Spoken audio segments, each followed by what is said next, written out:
नमस्कार, मैं डॉक्टर कृष्ण कुमार सिंह। आज हम लोग वैज्ञानिक समाजवाद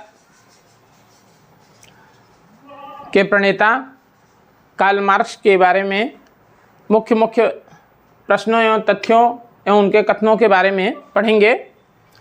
कार्ल मार्क्स, जिन्हें साम्यवाद या मार्क्सवाद या वैज्ञानिक समाजवाद का प्रणेता माना जाता है, उनका जन्म 1818 ईस्वी में जर्मनी के ट्रिप्ज में हुआ था और जन्म से यहूदी थे, परंतु 6 वर्ष की उम्र में इनके माता पिता ने ईसाई धर्म प्रोटेस्टेंट को अपना लिया, जिसके बाद जो है वह भी ईसाई हो गए। साम्यवाद का जनक आमतौर पे प्रसिद्ध हैं कि कार्ल मार्क्स हैं, लेकिन कार्ल मार्क्स और एंजल्स दोनों ही मार्क्सवाद, साम्यवाद या वैज्ञानिक समाजवाद के जनक हैं। लेकिन यह इतिहास की देन है कि कार्ल मार्क्स के नाम से वह उनका विचार मार्क्सवाद के रूप में प्रसिद्ध हो गया। 1848 ईस्वी में साम्यवादी घोषणा पत्र अर्थात कम्युनिस्ट मैनिफेस्टो की रचना मार्क्स और एंजल्स के द्वारा की गई। यह प्रश्न बहुत पूछता है कि साम्यवादी घोषणा पत्र की रचना कब हुई, तो उसका उत्तर है 1848 ईस्वी, जो कम्युनिस्ट मैनिफेस्टो के नाम से प्रसिद्ध है। और साम्यवादी घोषणा पत्र अर्थात कम्युनिस्ट मैनिफेस्टो के 1848 में रचना के साथ ही वैज्ञानिक समाजवाद का युग आरंभ होता है, अर्थात यहीं से माना जाता है कि वैज्ञानिक समाजवाद का युग शुरू होता है। 1864 ईस्वी में मार्क्स ने अंतर्राष्ट्रीय श्रमिक वर्ग समुदाय अर्थात जो इतिहास में प्रथम अंतर्राष्ट्रीय के नाम से प्रसिद्ध है की स्थापना लंदन में की थी। सन 1883 ईस्वी में कार्ल मार्क्स का देहावसान हो गया। जीवन भर कार्ल मार्क्स शोषण पर आधारित, असमानता पर आधारित पूंजीवादी व्यवस्था के अंत का प्रयास करते रहे। और कार्ल मार्क्स को एक प्रसिद्ध जो है तथ्य है कि कार्ल मार्क्स को साम्यवाद और वैज्ञानिक समाजवाद का प्रणेता बताते हुए लॉस्की ने लिखा है कि उसने साम्यवाद को अस्त व्यस्त रूप में पाया तथा उसने एक आंदोलन बना दिया। यह प्रसिद्ध कथन है लॉस्की का। लॉस्की ने कार्ल मार्क्स को साम्यवाद और वैज्ञानिक समाजवाद का प्रणेता बताया है और उनका प्रसिद्ध कथन है कि उसने अर्थात मार्क्स ने साम्यवाद को अस्त व्यस्त रूप में पाया तथा उसने एक आंदोलन बना दिया। मार्क्स की मुख्य रचनाएं इस प्रकार हैं। आरंभिक रचना है जो the economic and philosophical manuscript, यह 1844 ईस्वी में प्रकाशित हुई थी और इस पुस्तक में कार्ल मार्क्स के मानवतावादी विचार सर्वोत्तम रूप में दिखाई पड़ते हैं। विचारकों का यह मानना है कि यह तरुण मार्क्स अर्थात युवा मार्क्स की रचनाएं हैं और इस रचना को उसके जो है प्रौढ़ रचनाओं से, जब उसकी उम्र जो है कार्ल मार्क्स की अधिक हो गई थी, उन रचनाओं से अलग किया जाना चाहिए। यद्यपि जो है the economic and philosophical manuscript में कार्ल मार्क्स के मानवतावादी चिंतन महत्वपूर्ण रूप में दिखाई पड़ता है। दूसरी मुख्य रचना है जो हमने पहले भी बात की थी कि साम्यवादी घोषणा पत्र द कम्युनिस्ट मैनिफेस्टो, जो 1848 ईस्वी में मार्क्स और एंजल्स के द्वारा मिलकर लिखी गई थी।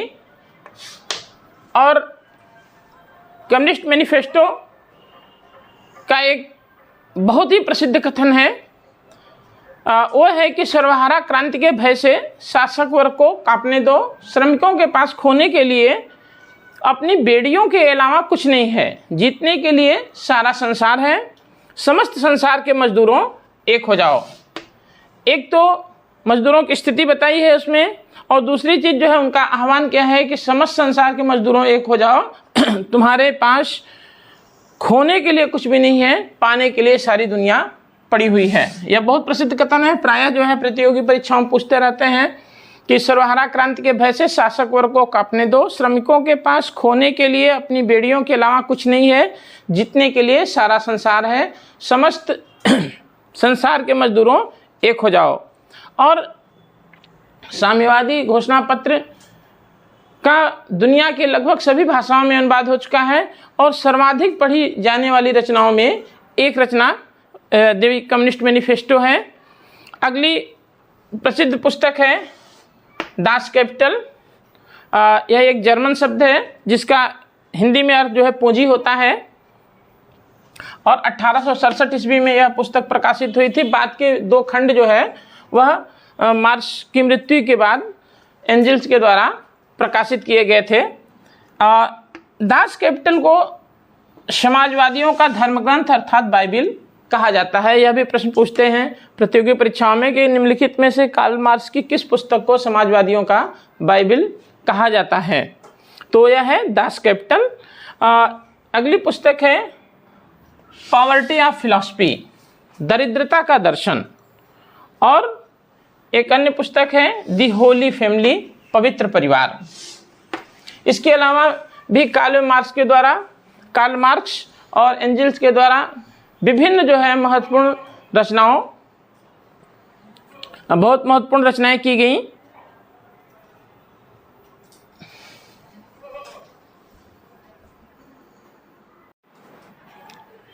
मार्क्स के पहले भी विभिन्न समाजवादी विचारक हुए थे जिनको स्वप्नलोकीय समाजवादी कहा गया है, जैसे फ्रांस में सेंट साइमन और चार्ल्स फोरियर तथा इंग्लैंड में रॉबर्ट ओवन। इन लोगों ने समाजवादी व्यवस्था स्थापित करने की बातें की, परंतु यह नहीं बताया कि यह समाजवादी व्यवस्था कैसे स्थापित होगी। और इसी संदर्भ में जो है बेपर ने लिखा है कि उन्होंने अर्थात स्वप्नलोकी समाजवादियों ने उन्होंने सुंदर गुलाब के फूलों की कल्पना तो की, परंतु गुलाब के वृक्षों के लिए कोई धरती तैयार नहीं की। मार्क्स ने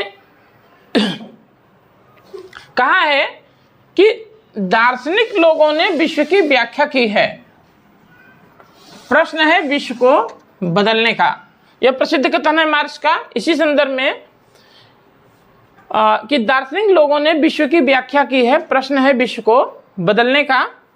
और मार्क्स ने द्वंद्वात्मक भौतिकवाद का सिद्धांत प्रतिपादित किया था। कार्ल मार्क्स ने द्वंद्वात्मक पद्धति जो है हीगल से प्राप्त किया था, और अपने द्वंद्वात्मक भौतिकवाद के अंतर्गत हीगल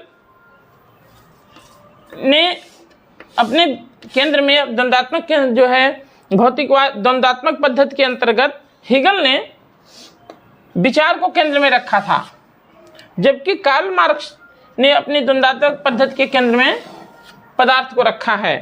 और दोनों का यह मानना है कि वाद, प्रतिवाद और संवाद के माध्यम से प्रगति होती है।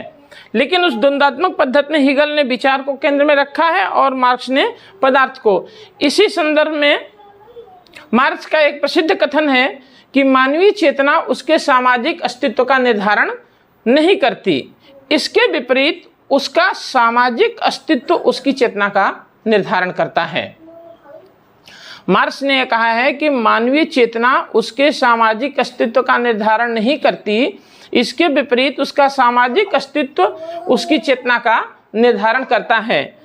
अर्थात विचार के स्थान पर, मानवीय चेतना के स्थान पर उन्होंने जो है मार्क्स ने सामाजिक अस्तित्व को, सामाजिक परिस्थितियों को महत्वपूर्ण माना है। और उस सामाजिक परिस्थितियों में सबसे महत्वपूर्ण चीज़ है जो है भौतिक परिस्थितियाँ कैसी हैं। और इसीलिए मार्क्स ने हीगल की द्वंद्वात्मक पद्धति की आलोचना करते हुए यह कहा है कि मैंने हीगल में द्वंद्वात्मक तर्क अपने सिर के बल पर खड़ा पाया, मैंने उसे सीधा कर पैरों के बल पर खड़ा कर दिया। यह कथन मार्क्स का बहुत सारी परीक्षाओं में पूछा जाता है कि मैंने हीगल में द्वंद्वात्मक तर्क अपने सिर के बल पर खड़ा पाया, मैंने उसे सीधा कर पैरों के बल पर खड़ा कर दिया। यह किसका कथन है? तो यह कथन मार्क्स का है। अब हम लोग कार्ल मार्क्स के इतिहास की आर्थिक व्याख्या या आर्थिक नियतिवाद के सिद्धांत के बारे में संक्षिप्त रूप में पढ़ेंगे। मार्क्स ने मानवीय इतिहास की 6 अवस्थाएं बताई हैं और मार्क्स का यह मानना है कि जो भी इतिहास है उसका मुख्य कारक समाज में हो रही आर्थिक परिस्थितियों में परिवर्तन है।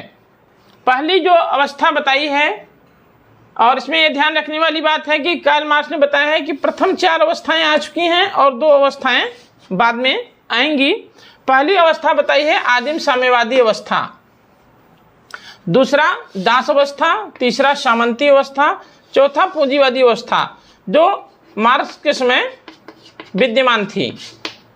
मार्क्स ने कहा कि पूंजीवादी अवस्था ये जो में भी बुर्जुआ वर्ग जो है श्रमिकों का शोषण करता है और क्रांति के माध्यम से श्रमिक वर्ग के अधिनायकत्व की अवस्था आएगी। और क्रांति का अर्थ वहाँ पर हिंसक परिवर्तन से है। हिंसक क्रांति का समर्थन मार्क्स के द्वारा किया गया है और कहा गया कि जब जो है औद्योगिक मजदूर वर्ग क्रांति करेगा तो पूंजीवादी जो है व्यवस्था ढह जाएगी और उसके स्थान पर श्रमिक वर्ग के नायकत्व की अवस्था होगी। यह ऐसी अवस्था होगी जिसमें पहली बार बहुसंख्यक वर्ग का शासन होगा।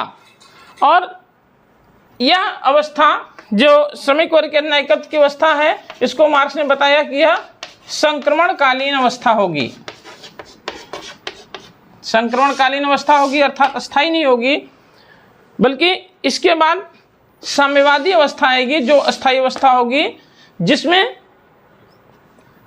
जो मार्क्सवाद का अंतिम लक्ष्य है। और इस साम्यवादी अवस्था के 2 गुण या 2 विशेषताएं मार्क्स द्वारा बताई गई हैं।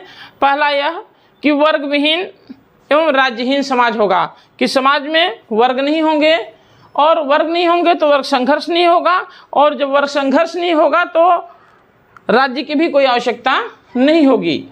दूसरी चीज़ है कि मार्क्स का यह मानना है कि साम्यवादी अवस्था एक संपन्नता की अवस्था होगी। समाज में प्रत्येक अपनी योग्यता के अनुसार कार्य करेगा और उसे उसकी आवश्यकता के अनुसार प्राप्ति होगी।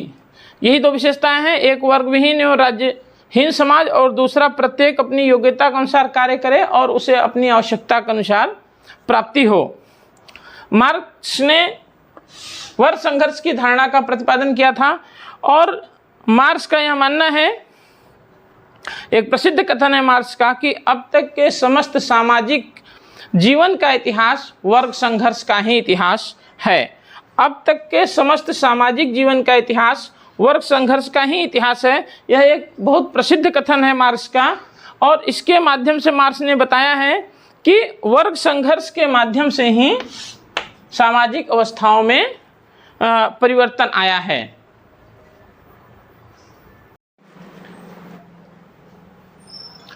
मार्क्स के अतिरिक्त मूल्य के सिद्धांत के बारे में हम पढ़ेंगे। अपनी पुस्तक दास कैपिटल में मार्क्स ने अतिरिक्त मूल्य के सिद्धांत प्रतिपादित किया था। मार्क्स के 2 प्रमुख जो है कथन हैं अतिरिक्त मूल्य से संबंधित महत्वपूर्ण। एक तो मार्क्स ने बताया है कि अतिरिक्त मूल्य क्या है। तो मार्क्स ने लिखा है कि पूंजीपति द्वारा अपने पास रख लिया गया यह धन ही अतिरिक्त मूल्य है। पूंजीपति द्वारा अपने पास रख लिया गया यह धन ही अतिरिक्त मूल्य है। यह कौन सा धन है? कहा कि यह धन ही अतिरिक्त मूल्य है। यहाँ पे मार्क्स ने लिखा है कि यह उन दोनों मूल्यों का अंतर है जिसे मजदूर पैदा करता है और जिसे वह वास्तव में पाता है। कि मजदूर जो है जो मूल्य पैदा करता है और जो पाता है, उन दोनों का जो अंतर है वही अतिरिक्त मूल्य है। मार्क्स ने यह ध्यान देने वाली चीज है कि मार्क्स जो है मूल्य के श्रम सिद्धांत के